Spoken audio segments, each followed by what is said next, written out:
मुंबईसह संयुक्त महाराष्ट्र मराठी माणसाने लढवून मिळवला हा इतिहास आपल्या सगळ्यांना माहीत आहे आणि संयुक्त महाराष्ट्र असं सहजासहजी मिळालेलं नाही.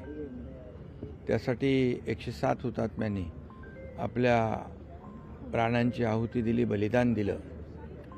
त्यांना अभिवादन करण्याचा आजचा दिवस आहे.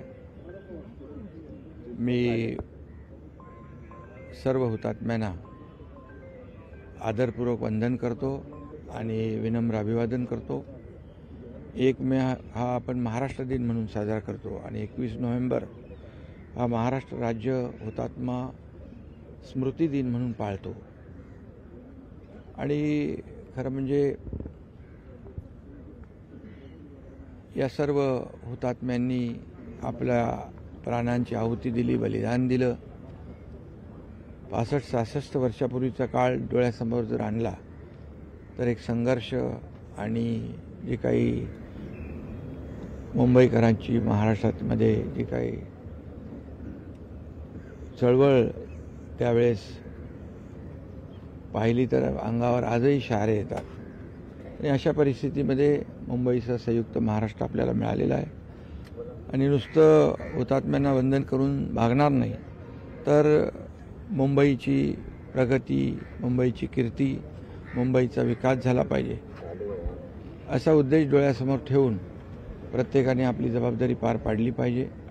छत्रपती शिवाजी महाराजांना अभिप्रेत असलेला महाराष्ट्र घडवण्याचं काम प्रत्येकाने केलं पाहिजे. आणि म्हणून आपलं महायुती सरकार गेल्या 3.5 वर्षामध्ये लोकाभिमुख कल्याणकारी योजना असतील, विकास प्रकल्प असतील, महाराष्ट्राला पुढे नेण्याचं काम या ठिकाणी करण्याचा आपण प्रयत्न करतोय.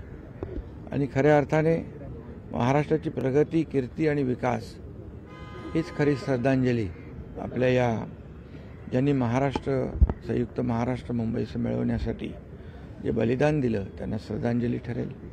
मी पुन्हा एकदा हुतात्म्यांना ज्यांनी संयुक्त महाराष्ट्र मुंबईसह मिळवण्यासाठी बलिदान दिलं त्यांना आदरांजली अर्पित करतो, त्यांना विनम्र अभिवादन करतो. तुम्ही दिल्लीवरून परतला, तुमच्या या दिल्ली यात्रेवरून विरोधकांनी टीका करायला सुरुवात. नाही, आता त्या दिवस आता हुतात्म्यांचा आजचा दिवस आहे.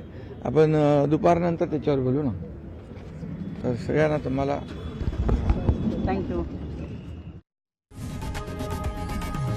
लोकशाही मराठी ऐका, पहा, जागरूक रहा.